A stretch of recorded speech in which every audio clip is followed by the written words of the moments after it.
Quelques semaines après la fin du procès des viols de Mazan, les enquêteurs viennent de mettre au jour une nouvelle affaire de soumission chimique. Dans l'Hérault, un homme de 34 ans a reconnu avoir drogué une quinzaine de victimes, dont des mineurs. Il aurait même filmé ces scènes. Il a été mis en examen et écroué. Maureen Bajac, Théo Thomas et Baptiste Cisco.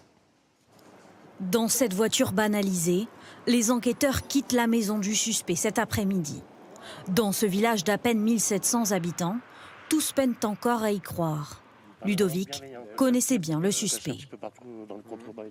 Je suis vraiment très choqué, quoi. Je me dis qu'en fait le mal était devant ma porte, quoi.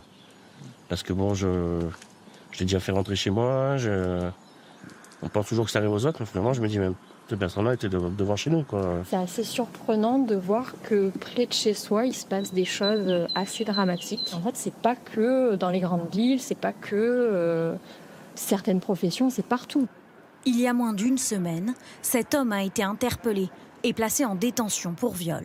Il s'appelle Maori R, est paysagiste, a 34 ans, marié, père de 2 enfants et n'a aucun antécédent judiciaire. 2 mineurs et une adulte ont déposé plainte contre lui. Toutes décrivent le même mode opératoire. Le paysagiste aurait drogué ses clientes pour abuser d'elles, des clientes adultes et leurs enfants mineurs. Les gendarmes ont retrouvé des traces d'anxiolytiques dans leur sang.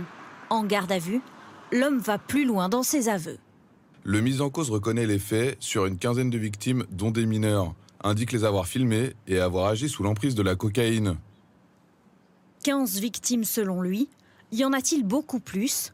Les gendarmes vont analyser les vidéos des viols pour les identifier.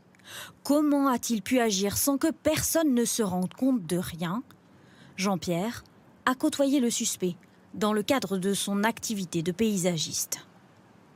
Il a habité un peu en Polynésie et donc il s'intéressait au jardinage. Il travaillait pour des gens du coin. Comment il a pu se procurer ces médicaments et avec quelle ordonnance et par quelle combine?